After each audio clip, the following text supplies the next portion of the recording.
मैं स्पेशली मेरा यूथ को ये जा रहा है पॉडकास्ट है। यूथ है अपना पास्ट नहीं भूल पा रहा है, प्रेजेंट खराब कर रहा है और फ्यूचर का पता नहीं। तो उसका सबसे बड़ा है कि मेरे पास्ट में ऐसा हो गया था या किसी ने मुझे धोखा दिया तो मैं वहीं से नहीं निकल पा रहा हूँ। कैसे निकले और प्रेजेंट खराब ना करते। दुनिया में किसी व्यक्ति को अगर सफल जीवन जीना है तो उसको आज में जीना पड़ेगा। भैया इसमें आज क्या हो रहा है, जो 70s के माता पिता हैं, 80s 90s inter caste marriage और अदर कास्ट में मैरिज के लिए बहुत विरोध, मतलब वो मान ही नहीं रहे, और वो मानते हैं तो बहुत एक असमंजस रहता है, नहीं साथ में रह पाते हैं। तो उस समय उस युवा को क्या करना चाहिए? देखो मैं आपको सच्ची बोलूं, अगर एक किसी विवाह में माता पिता का आशीर्वाद ना हो तो आप यही समझ लीजिए, त्वमेव माता च पिता त्वमेव बंधु च सखा त्वमेव। राधा रमन लाल ही माता पिता के रूप में हमारे जीवन में विराज रहे हैं। जय Shri Radhe. Real talk with Rajat में आप सभी का स्वागत है। सभी का बहुत दिनों से मेरे पर प्रश्न आ रहा था कि हमें मैया का इंटरव्यू चाहिए, मैया से हमारे कुछ प्रश्न है, आपने मुझे भेजे थे, उसके लिए बहुत बहुत धन्यवाद। सबसे पहले मैं मैया का बहुत बहुत धन्यवाद देना चाहूँगा। मैं देख रहा हूँ इतनी व्यस्तता ने मैया ने मुझे समय दिया, मंदिर जाना है उसके बावजूद मुझे 10 से 20 मिनट मैया ने दिया और आप सभी का क्वेश्चन लेने के। सबसे पहले मैं धन्यवाद मैया। राधे राधे बेटा। मैया मैं देख रहा हूँ कि आज जो यूथ है, जो मेरी एज का है 20 से 30-35, आपके माध्यम से श्लोक बोल रहा है, आपके माध्यम से उसको मंत्र आ रहे हैं, ठाकुर जी की सेवा में लग रहा है। तो निमाई पाठशाला, बहुत सारे जनों को ये नहीं पता रहता हम जुड़े कैसे निमाई पाठशाला से। तो ये निमाई पाठशाला है क्या और इसे कैसे जुड़ सकता है यूथ? बेटा निमाई पाठशाला एक ऑनलाइन प्लेटफॉर्म है, क्योंकि पहले बहुत लोगों के पास ऐसी असुविधा होती थी कि हम लोग घर से बाहर नहीं आ सकते, हम लोग इतने घंटे नहीं निकाल सकते, कहीं पहुंचना है 10-15 मिनट जाने में लगेंगे, फिर वहां जाके 1 घंटा क्लास, फिर वापस। तो हमने कोविड के समय में राधा रमन लाल की प्रेरणा से और महाराज श्री के आज्ञा से ये एक ऑनलाइन प्लेटफॉर्म बनाया है, जिसमें इस समय लगभग 40,000 स्टूडेंट्स जुड़े हैं। और केवल यूथ नहीं है, छोटे से छोटा बच्चा भी है और बड़े से बड़ी माता भी है, पिता भी है, दादा भी है, दादी भी है। तो इसमें कुछ नहीं करना है आपको। निमाई पाठशाला का जो हमारा ऑनलाइन इंस्टाग्राम पोर्टल है, या फिर निमाई पाठशाला का जो ऑनलाइन हमारा फेसबुक पेज है, या फिर आपको निमाई पाठशाला का हम नंबर भी दे देंगे जो कि आप नीचे दिखा सकते हैं। अगर वो उस पर मैसेज करेंगे कि हमें ज्वाइन करना है तो डायरेक्टली हम उनको अपनी कम्युनिटी से जोड़ देंगे, जिसके अंतर्गत उनको क्लास का मैसेज आएगा बेटा। और ये क्लास हफ्ते में एक बार होती है, संडे, मंडे, ट्यूसडे। संडे और ट्यूसडे हिंदी में होती है और मंडे वाले दिन ये इंग्लिश में होती है, जिससे केवल भारतीय नहीं, हर सनातनी जो किसी भी भाषा का हो उसको अंग्रेजी के माध्यम से भी हमारे सनातन का ज्ञान मिले बेटा। भैया यूथ का सबसे ज्यादा क्वेश्चन ये रहता है कि मैं भक्ति कहाँ से शुरू करूँ? यदि मेरा पास्ट बिगड़ चुका है, हाँ। अब मैं सुधारना चाहता हूँ तो कहाँ से शुरू करूँ और एक समय कैसे पता चलेगा कि मेरी भक्ति सही चल रही है? बेटा भक्ति शुरू करने में कोई बड़ा उद्यम नहीं है। जैसे घर में एक छोटे बच्चे का जब जन्म होता है तब घर के सभी लोग ये मान लेते हैं कि अब पहले घर में 3 लोग थे, अब घर में 4 लोग हो गए हैं। ठीक है, पहले माता पिता दादा दादी थे, अब दादा दादी का एक पोता भी आ गया। तो उसी प्रकार भक्ति को प्रारंभ करने का जो पॉइंट है वो ये है कि हम ये मान लें कि राधा रमन लाल भी हमारे घर में, जो लड्डू गोपाल जी भी हैं या ठाकुर जी भी है, वो भी हमारे परिवार का एक हिस्सा है। तो जैसे जैसे हम घर में हर लोगों के हिसाब से एक दिन इसके मन का बनाते हैं, एक दिन उसके मन का बनाते हैं, आज पति के मन की दाल बाटी बन रही है, एक दिन बच्चों के मन के नूडल्स बन रहे हैं, तो एक दिन हमारे राधा रमन लाल के मन की जो है कड़ी चावल भी बन जाए। तो बेटा कुछ सहज, कुछ बहुत बड़ा उद्यम नहीं है। जैसे हम खुद स्नान करते हैं, हमें ठाकुर जी को ना कोई एक्स्ट्रा ऑर्डिनरी मान के प्रारंभ करना ही नहीं, उन्हें केवल अपना मान के। जैसे मुझे सुबह होता है कि मुझे निमाई दादा को रेडी करना है, तथ्य चैतन्य को रेडी करना है, वैसे ही मेरे भाव में होता है कि वो मेरे ठाकुर जी भी अभी रेडी होने हैं, उनको भी भोग लगाना है, उनको भी खिलाना है, उनकी भी श्रृंगार होनी है। तो ऐसे जब आपका पूरी दिनचर्या में राधा रमन लाल आपके एक घर का हिस्सा बन जाते हैं, कोई एक्स्ट्राऑर्डिनरी नहीं करना कि एक टांग पर खड़े होकर तप करना है भैया, या फिर कोई बहुत बड़ा उद्यम करना है जिसको सोच के यूथ सोचे कि भैया अभी तो टाइम नहीं है। और हमारे राधा रमन लाल भी उतने ही अंडरस्टैंडिंग है। ऑनेस्टली बताऊं, आपके परिवार के लोगों से ज्यादा अंडरस्टैंडिंग है। अगर स्नान करने में थोड़ा देर भी होगा तो चिल्लाएंगे नहीं, भोग में अगर थोड़ा देर भी होगा तो राधा रमन लाल। पर ये क्या होगा ना, आप शुरू यहाँ से करोगे बेटा कि ठाकुर जी हमारे घर के, जैसे हमारे दादा दादी हैं, माता पिता हैं, भैया हैं, मैं हूँ और फिर ठाकुर जी हैं, उन्हें 7वें नंबर पे रखो, कोई चिंता की बात नहीं है। पूरे दिन में सबका करो, फिर 7वें नंबर पे उनका करो। आप करना शुरू तो करो। 7 से नंबर 1 पे कैसे आना है वो उनको बड़े अच्छे तरीके से आता है। ये जैसे मुझे 1 साल हो गया, 6 महीना हो गया, अब मेरा एक जैसा चल रहा है, कई लोगों का रहता है मेरी माला ब्रेक हो रही है, 7 दिन कर रहा हूँ, 15 दिन माला ब्रेक हो रही है। तो इस कैसे हमें पता चलेगा? बेटा ये ब्रेक तब होती है जब हम माला को केवल हाथ में तुलसी जी और बीट बैग को पकड़ के माला को सीमित कर लेते हैं। माला आपकी कभी नहीं रुक सकती। आपके पास माला भी ना हो, आपके पास मंदिर भी ना हो, आपके पास कोई वैष्णव पोशाक तिलक भी ना हो, माला इस धरती में अगर सांस चल रही है तो माला भी चल सकती है। क्योंकि माला को जप पे करो, अपने माला पे करो, बड़ा श्रेष्ठ है। तुलसी जी का तो स्पर्श ही अपने आप में इतना कल्याणकारी है। पर अगर आपको माला करने का दृढ़ संकल्प है ना किसी व्यक्ति में, तो स्कूटर से जाते हुए जब ऑफिस जा रहा है, 5-7 मिनट है, उसमें ही महामंत्र की 3 माला हो जाएगी बेटा। क्यों माला को तुम्हें सीमित करना? हर क्षण माला करो ना। ये तो केवल एक अभ्यास बनाने के लिए कि जब की माला को हाथ में पकड़कर हमें बैठ के माला करनी चाहिए, जिससे हमारी लाइफ में बेटा पेशेंस आए। हम लोग आजकल इतनी फास्ट फॉरवर्ड जिंदगी जी रहे हैं कि हमारे लिए 2 मिनट भी धैर्य रख के एक बात का विचार करना ये बड़ा मुश्किल है। इसीलिए ही ये माला को बैठ के 16 माला का नियम बनाया गया। 16 माला करना मतलब आराम से 1 घंटा। तो जो व्यक्ति 1 घंटा एक आसन पर बैठ के माला कर सकता है ना, उसके जीवन में सही निर्णय लेने का विवेक भी धीरे धीरे आ जाता है। यदि आपने ठाकुर जी की सेवा करना है, कई नए जुड़ रहे हैं, मैं देखता हूँ पिज्जा पास्ता बाजार का कुछ इसमें के भोग लगा रहे हैं, सही है? बेटा साची बोलूं, देखो प्रेम तो ये है कि जब हम आगे वाले की रुचि के हिसाब का उनको पवाएं। ठाकुर जी की किसी भी ग्रंथ में, हमारी राधा रमन जी की प्रणाली की भी एक पुस्तिका है, कहीं भी नहीं लिखा कि ठाकुर जी को पिज्जा पास्ता पसंद है। पर जैसे हम ठाकुर जी को प्रेम करते हैं ना, वो भी हमको प्रेम करते हैं। तो जिस प्रेम से हम ठाकुर जी को जो खिलाएं, जो सात्विक हो, विदाउट अनियन गार्लिक हो, सब कुछ स्क्रैच से घर में बनाया गया हो, तो मुझे लगता है इसमें अपराध नहीं है। पर अगर आप राधा रमन जी को प्रसन्न करना चाहते हो, तो जैसे अगर राधा रमन जी की एक जो नित्य जो पुस्तिका है, उसमें कम से कम भी तो 56 से भी ज्यादा चीजें ठाकुर जी को भोग में जाती हैं। तो अगर हम सब कुछ नहीं तो प्रयास करके पूरी थाली में एक चीज ऐसी रखें जो ठाकुर जी की भी रुचि की हो, और ठीक है कोई हर्ज नहीं है, एक चीज वो भी रखो जो तुम्हारी रुचि की भी है, पर होनी सात्विक चाहिए। पिज्जा का मतलब ये नहीं है कि आपने पिज्जा हट या डोमिनोज से मंगा के ठाकुर, ना ना ना ना ना, ये तो अपराध है। उसकी सॉस में क्या जा रहा है, जब और जहां संशय है बेटा, ये मैं सबको कहूंगी, आपको कहीं लगता है ना ये खा सकते हैं कि नहीं खा सकते, मत खाओ। यहाँ जा सकते हैं कि नहीं जा सकते, मत जाओ। जहां संशय है उसका परित्याग करना ही आपके लिए बेहतर है। भैया आज जो मेरी उम्र का यूथ है 25 से 35, हम सबसे ज्यादा ना प्रॉब्लम आ गए शादी के लिए। हाँ। एक ऐसा ही विषय जिसको कोई टच भी नहीं करना चाह रहा है, इसके विषय में बात भी नहीं करना चाह रहा है। तो मेरे कुछ प्रश्न थे शादी के विषय पे, और हर जो आपसे जो निमाई पाठशाला में ज्वाइन है, आप महाराज जी से दीक्षित है, वो सभी जानना चाह रहे हैं कि शादी के लिए हमारे क्वेश्चन है, बट हम पूछ नहीं पा रहे हैं या उनको मिल नहीं पा रहा आंसर। एक केस हुआ अभी रिसेंटली, क्या मैं एक गोत्र में शादी कर सकता हूँ? नहीं।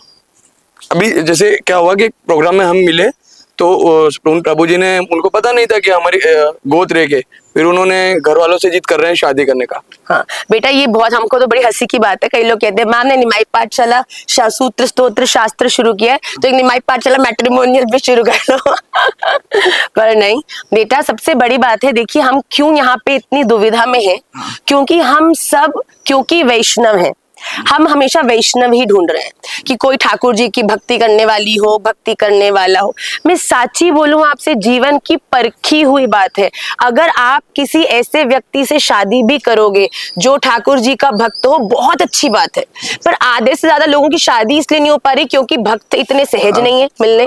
तो मैं आपको एक युक्ति बताऊं जो आपकी जिंदगी में कमाल करेगी, कि आप उस व्यक्ति की खोज करो कि जो अगर भक्त नहीं है तो कोई बात नहीं है, पर इंसान अच्छा है, उसको आप भक्त हो उससे कोई प्रॉब्लम नहीं है। वो आपको रिस्पेक्ट कर रहा है कि आपकी जीवन में आप कृष्ण भक्ति कर रहे हो, मुझे कोई प्रॉब्लम है और मैं नहीं करूंगी, ये आप रिस्पेक्ट करो। पर मैं आपको सच्ची बोलूं, कृष्ण कौन है? जो अपने आप को सबको अपनी तरफ आकर्षित करते हैं। अगर व्यक्ति अच्छा होगा ना, तो जब वो आपको आपकी भक्ति करते देगा, वो सहज ही इस भक्ति की तरफ आकर्षित हो जाएगा। अगर आप, महाराज जी बड़ी सुंदर बात कहते हैं, कोई पेपर जिसपे ऑलरेडी इतना कुछ लिखा होगा, फिर तुम और लिखने लगोगे, तो वो लिखने के लिए पहले मिटाना भी तो पड़ेगा। हाँ। और मिटाने में ही पूरा उद्यम है। हाँ। पर अगर कोई ऐसा व्यक्ति हो जिसका पेपर ही कोरा हो, जैसे मैं थी, मेरी पृष्ठ पे कुछ नहीं लिखा था। महाराज जी ने जो राधा रमणीय गान उसमें लिखा वो जीवन में छप गया बेटा। कोई संशय नहीं है, कोई डिस्ट्रैक्शन नहीं है। तो मैं तो कहती हूँ भक्त नहीं मिल रहे, अच्छी बात है। अरे भक्त, हमारे महाप्रभु जी ने कहा भक्त जो है वो तो बन गए। एक भक्त के जीवन का उद्देश्य क्या है कि प्रचार करना और भक्त बनाना। महाराज जी ने मुझसे विवाह किया, मैं भक्त हो गई। महाराज जी ने मुझसे विवाह किया, मेरे जो आसपास के लोग तो सब भक्त है गए। मेरे घर में पहले, क्योंकि मेरी माता जी दीक्षित है, शालिग्राम सेवा मेरे पिताजी करते थे, पर अब तो हमारे वहां पे राधा रमन जी भी विराज रहे हैं चित्रपट रूप में, और विधिवत अष्टायाम सेवा हो रही है मेरे घर में, जहां पर केवल एक दीप जलाने का ही पहले, क्योंकि सब इतनी व्यस्तता में होते थे, आज पूरी अष्टायाम सेवा चलती है बेटा मेरे घर में। प्याज और गार्लिक का तो प्रवेश भी नहीं है। तो ये बड़ी सुंदर बात है कि अगर आप सच में प्रचार करने की दृष्टि से विवाह करना चाहते हैं, और एक अच्छे व्यक्ति से विवाह और सफल विवाह करना, महाराज जी हम ठीक ठाक ही चल रहे हैं बेटा, इस वर्ष 11 वर्ष हो जाएंगे हमको। उसके लिए बधाई। मैया एक प्रश्न आया था, मैं जो 2 अविवाहित हैं जो एक ही महाराज जी से दीक्षित हैं, एक ही दोनों के गुरु हैं, तो वो क्या शादी कर सकते हैं? बिल्कुल कर सकते हैं। हाँ, जैसे इसमें एक प्रश्न किसी ने तर्क रखा था कि वो गुरु भाई और गुरु भाई नहीं, वो तो तब तक है जब तक कोई संबंध नहीं है बेटा। ये तो अच्छी बात है कि आप एक ही प्रणाली में दीक्षित हैं और एक ही आपके इष्ट हैं और एक ही सेवा करने की पद्धति है, तो उसमें कोई नहीं। एक गोत्र में विवाह आप नहीं कर सकते, पर एक गुरुदेव के द्वारा दीक्षित हमारे कितने पूरा पूरा खानदान बेटा। कई लोग तो स्त्रियों का दीक्षा कराते ही नहीं है, कुछ पेरेंट्स शादी से पहले, क्योंकि उनको यही भय होता है कि आगे जाके सोचो पुष्टि मार्गी कोई लड़की ने पहले दीक्षा ले ली और फिर उसकी विवाह किसी और संप्रदाय में हो जाए तो बड़ी मुश्किल है। तो वो ये कि आप पूरे पूरे खानदान, एक नहीं 6 पीढ़ी से महाराज जी की परंपरा में दीक्षित है, पूरा पूरा खानदान। भैया इसमें आज क्या हो रहा है, जो 70s के माता पिता हैं, 80s 90s इंटरकास्ट मैरिज और अदर कास्ट में मैरिज के लिए बहुत विरोध, मतलब वो मान ही नहीं रहे, और वो मानते हैं तो बहुत एक असंजस रहता है, नहीं साथ में रह पाते हैं। तो उस समय उस युवा को क्या करना चाहिए? देखो मैं आपको साची बोलूं, अगर एक किसी विवाह में माता पिता का आशीर्वाद ना हो तो आप यही समझ लीजिए, त्वमेव माता च पिता त्वमेव बंधु च सखा त्वमेव। राधा रमन लाल ही माता पिता के रूप में हमारे जीवन में विराज रहे हैं। तो ये बड़ा अनिवार्य है कि हम लोग कोई रोष में विवाह नहीं करें। माता पिता ने तुम्हें जना है, अगर तुम्हें इतना भी धैर्य नहीं है कि तुम कुछ समय आराम से प्रेम से माता पिता को समझा सको, तो तुम ये शादी को कैसे निभाने वाले हो भैया? शादी में तो इतनी सारे चैलेंजेस होते हैं। तो आपके लिए बहुत जरूरी है कि आपके जीवन में कुछ पेशेंस हो। मैं कभी भी ये नहीं कहूंगी कि आप अपने माता पिता का उल्लंघन करो और भाग के शादी करो या इधर उधर जाओ। नो, अगर आपको सक्सेसफुल होना है अपनी इस विवाहित जीवन में, आपको राधा रमन जी की कृपा प्राप्त करनी है, तो अपने माता पिता को धैर्य से बैठकर, हम क्या करते हैं ना, हम एक बार बात करते हैं, वो नहीं करते हैं, फिर हम रोष में आ जाते हैं। आप तो समझते नहीं हो, आप तो मुझे खुश देखना नहीं चाहते हो, आपको प्रॉब्लम क्या है? माता पिता कहते हैं ये मतलब 2 दिन पहले आई लड़की और तुम आज ही मुझसे ऐसे बात कर रहे हो, तो आगे जाके तो तुम हमें घर से निकाल दोगे। ये सच में साइकोलॉजी है। तो हम इस साइकोलॉजी को उनके भीतर प्रवेश ही क्यों करने दें? आप प्यार से जाओ, माता आपकी सेवा करेगी आपकी। और मैं आपको बताऊं, जिसकी नींव प्रेम से शुरू होती है, माता पिता नहीं आपको समझेंगे।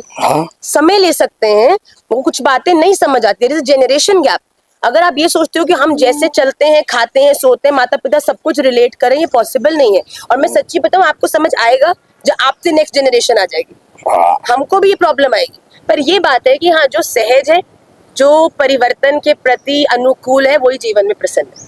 भैया एक प्रश्न है, वो ना आज कोई छूना नहीं चाह रहा है, ये मंदिरों में ज्यादा देखा जा रहा है, इवन राधा रमन मंदिर में भी अब देखने को मिल रहा है शाम को, ट्रांसजेंडर विवाह और ट्रांसजेंडर ये जो बहुत ज्यादा बढ़ते जा रहा है, क्या सही है? और ये मंदिरों को क्या भाव से आ रहे हैं ये? बेटा मैं आपको सच्ची बताऊं, ये जो ट्रांसजेंडर्स जो होते हैं, जो कहते हैं कि हम गोपी भाव में हैं, वो होते पुरुष हैं पर तैयार स्त्री की तरह होके आते हैं। बेटा गोपी भाव को समझने के लिए जिस भजन की पराकाष्ठा की आवश्यकता है ना, वो सहज आजकल के समय में किसी के करने की, रूढ़ शब्द बोलूं तो औकात नहीं है। ठीक है, गोपी भाव का नाम है, कोई ड्रेस का नाम नहीं है, कोई स्त्री पुरुष का नाम नहीं है। आप अपने आसपास, हमारे सदगुरुदेव महाराज हैं, ये देखने में शरीर है पर गुण मंजरी जी हैं भैया। आप ऐसे कैसे बोल सकते हो? ये बिल्कुल गलत है, इस चीज को बिल्कुल भी मुझे पता है कई लोग आप गोपी भाव में हैं, आपका ठाकुर जी के प्रति सखी भाव है, वो भीतर ही होना चाहिए। मेरे से किसी ने प्रश्न पूछा था गोपी ड्रेस आई कब से? हाँ। कुछ ही साल हुए ना, इसके पहले तो कोई मैं गोपी। इसके बारे में बोलूंगी नहीं क्योंकि वैसे ही ऑलरेडी मैं बहुत मिस इंटरप्रेट हो चुकी हूँ। पर जब से प्रभुपाद जी ने इस्कॉन की स्थापना करी है उसमें ये एक गोपी ड्रेस कहाँ से हो गई हमको नहीं पता, पर गोपी डेफिनेटली ड्रेस का तो नाम नहीं है बच्चे। गोपी का अर्थ है राधा रमन लाल की अति प्रिया, और अति प्रिया ये शरीर से सीमित नहीं है, अति प्रिया आपकी आत्मा से सीमित है। तो ये जो लोग लड़का और लड़की बन के घूमते हैं, इसको मैं स्वयं में हाथ जोड़ के बोलूंगी, मैं इस चीज को बिल्कुल भी ना तो अप्रिशिएट करती हूँ। आपका बहुत गोपी भाव है तो उसको भीतर रखकर उसको आप अंदर से आस्वादन करना चाहिए, बाहरी दिखावटी चीज नहीं है बेटा। भैया एक प्रश्न है जो मेरी स्पेशली मेरा यूथ को ये जा रहा है, पॉडकास्ट है। यूथ अपना पास्ट नहीं भूल पा रहा है, प्रेजेंट खराब कर रहा है और फ्यूचर का पता नहीं।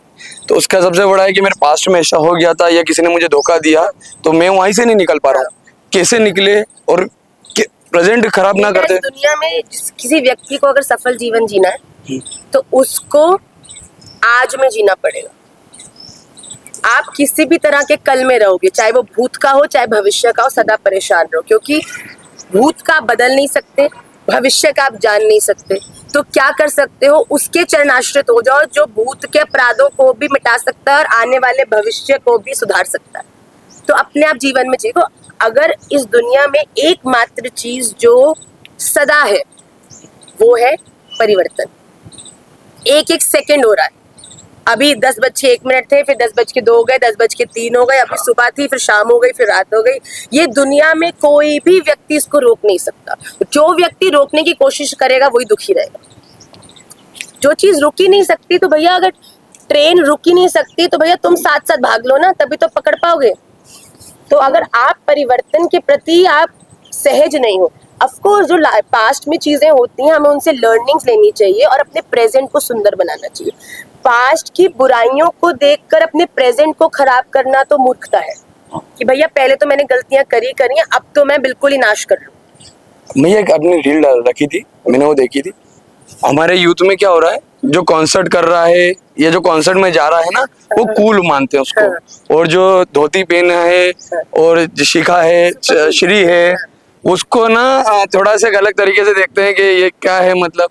तो हमारी यूथ 90% उधर है कॉन्सर्ट में, और आज विवाह भी लड़कियां जो धोती पहन के रखा ना तो उससे थोड़ा सा दूरी बनाना चाह रही है अधिकतर। मैं आपको सच्ची बोलूं, पहली बात तो मैं क्लैरिफाई कर दूं, वो रील किसी भी कॉन्सर्ट के विरोध में नहीं थी। हाँ। वो जो रील थी वो अपने सनातनियों के प्रति अनुकूल होने की थी। अब ये हर व्यक्ति की दृष्टि है कि कोई उसको कॉन्सर्ट की दृष्टि से देख रहा है और कोई व्यक्ति ये समझने की दृष्टि से देख रहा है कि जो लोग अपना जीवन सनातन के प्रचार में, आप इस समय देख रहे हैं महाराज जी 2 समय कथा कर रहे हैं बेटा, भोजन भी नहीं पा रहे, गाड़ी में 1 घंटा चलती गाड़ी में सोते जाते हैं, रात को 1 बजे आते हैं, सुबह 6 बजे महाकाल जाते हैं।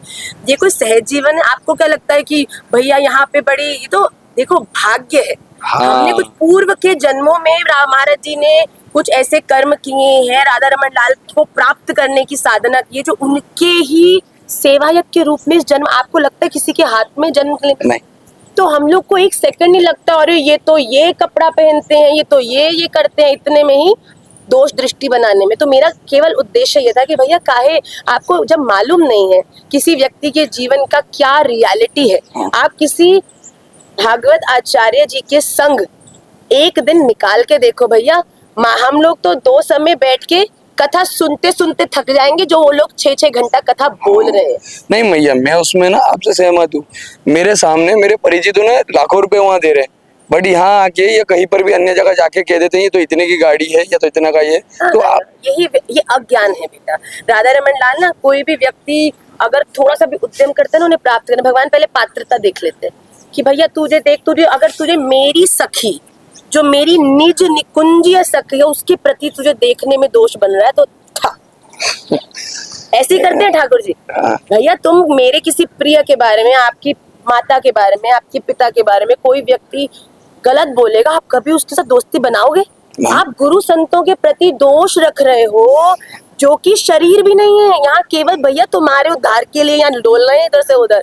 हमको तो कष्ट होता है भैया, हम तो जानते हैं ना महाराज जी के 3 बच्चे हैं भैया, और 30 में से 28 दिन महाराज जी रोड पे रहते हैं। हम जानते हैं वो अपने पिता के विरह में कैसे कितनी बार रोते हैं। हम जानते हैं हम भी कोई इतने बूढ़े तो नहीं है, पर हमें भी महाराज जी के संग के कितना हम उसको मिस करते हैं। पर हमें पता है कि महाराज जी का जन्म एक विलग उद्देश्य से हुआ है। हम सबका, जब महाप्रभु जी ने घर त्याग किया था ना, हमारे जीवन की धुरी है बच्चा वो, जब महाप्रभु जी ने घर त्याग किया तब विष्णु प्रिया जी ने पूछा आपने हमेशा ऐसा क्यों कर रहे हैं? तो महाप्रभु जी ने बड़े प्रेम से उनको बिठा के बोला कि जब मैं तुझे छोड़ के जाऊंगा ना, और सब ये पूरी दुनिया देखेगी कि इतनी छोटी को छोड़ के जा रहा है और संन्यास ले रहा है, तो सबको बड़ा दुख होगा। और जब उनको ये दुख होगा ना, जब लोग हमको ये देखो कितनी कैसी विचारधारा है कि जब लोग हमको कष्ट में देखेंगे तब दया से हमारी बात सुनेंगे। और बात पता नहीं क्या है, हरे नाम हरे नाम हरे नाम। मैं बता दूं, मैं 5 दिवस से महाराज जी के साथ ही हूँ। मैं काफी संतों के साथ रहा हूँ, ना ही मैं किसी की कभी निंदा करता था ना करूँगा। मैंने महाराज जी से पहले भी मेरा जुड़ाव रहा है। महाराज जी न ही कोई यहाँ पर बॉडीगार्ड है, न ही कोई ऐसा पुलिस का विशेष बल है। एक एक व्यक्ति से शहर से मिल रहे हैं, जिसमें 2 कथाएं चल रही है। 50 किलोमीटर दूर है इंदौर यहाँ से, उज्जैन से। सुबह महाकाल मंदिर, आज सुबह भस्म आरती में थे। जिन्होंने भी भस्म आरती करी उन्हें पता है कि सुबह 4 घंटे 5 घंटे नींद लेना पड़ती है। पर महाराज जी फिर महाकाल जाएंगे, फिर कथा में रहेंगे। भैया मैं आपको एक और बात बोलूं बेटा, महाराज जी या संतों की सुरक्षा बड़ी अनिवार्य है। हाँ, अगर कोई ऐसी परिस्थिति है जहाँ इतनी भीड़ है, उनको उनके अंगरक्षक रखना या पुलिस को पूरी भीड़ को मैनेज करने में भी कोई दोष नहीं। काहे प्रॉब्लम है कोई? ये तो हमारे जीवन के दुर्लभ, कोई माता बहुत बड़ा डायमंड पहनती है ना, हमने पहना है देखो, तो उसमें भी ना 5-6 तरफ से उसको पकड़ के रखो जिसके कहीं गिर नहीं जाए। ये तो बिल्कुल पत्थर मटेरियल चीज बेटा, जो गिर भी जाए आज कोई हमको दिक्कत नहीं है। पर संत जो इतने दुर्लभ है, उनकी सुरक्षा तो हमारा सर्वप्रथम उनकी। पर ये आजकल नीचे कमेंट आ रहे हैं ना कि 10 बॉडीगार्ड रख रखे हैं, 12 बॉडीगार्ड। जाओगे छोटे से बच्चे के साथ जाते हो, बड़ा प्रेम करते हो, उसको कंधे पे नहीं बिठाते।